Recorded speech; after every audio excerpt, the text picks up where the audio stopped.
Hotel Monte Vista. 100 North San Francisco Street, Flagstaff.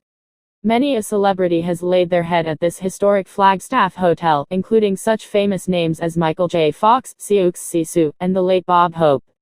These celebs are nowhere near as colorful as its rogues gallery of resident spirits, though. According to the hotel's website, spirits like the meat man, a regular guest who had hang raw meat from chandeliers in his room, or the late bank robber who bled to death in the Monte Vista's downstairs cocktail lounge in 1970, supposedly haunt the place. There's also the phantom bellboy, an infant, who cries out regularly in the building's basement, and the spirit of an elderly woman, that reportedly can be seen in a rocking chair near the window of one third-floor room.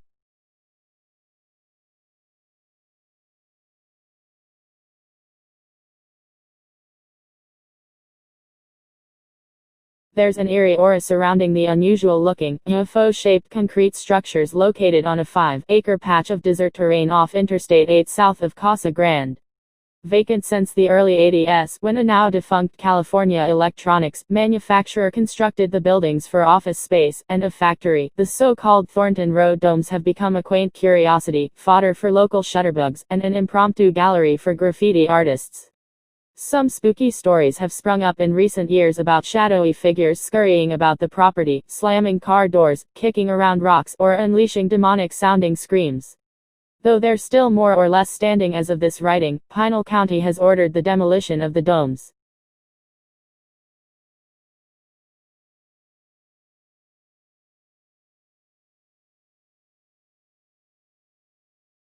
This downtown Phoenix gem and former vaudeville house, which first opened in 1928, has more to offer besides its gorgeous, well-appointed interior and vintage atmosphere.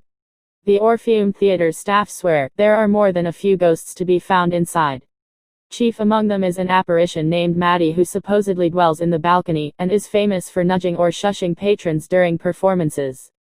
In other words, if you dare speak up during a show at the Orpheum, you may wind up hearing a voice from the great beyond telling you to shut it.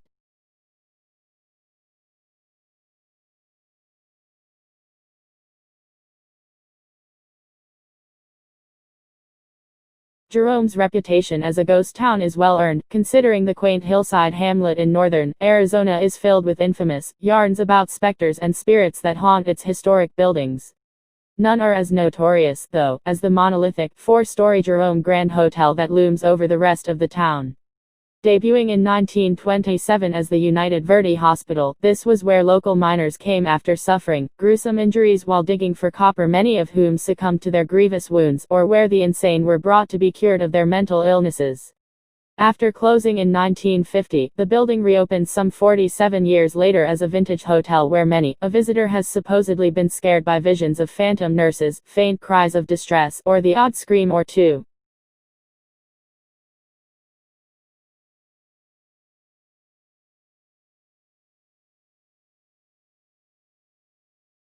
As the cast members of Ghost Adventures could attest, the Vulture Mine is a truly spooky place indeed. Paranormal investigators from the Travel Channel reality show paid a visit to the abandoned 1880s-era former gold prospectors' paradise 2 years ago, and if their exploits are to be believed, had rocks thrown at them, captured recordings of apparitions telling them "get out, and you're gonna die," and had the willies scared out of them. Your mileage may vary if you dare pay a visit to the attraction, which is located approximately 70 miles northwest of the valley.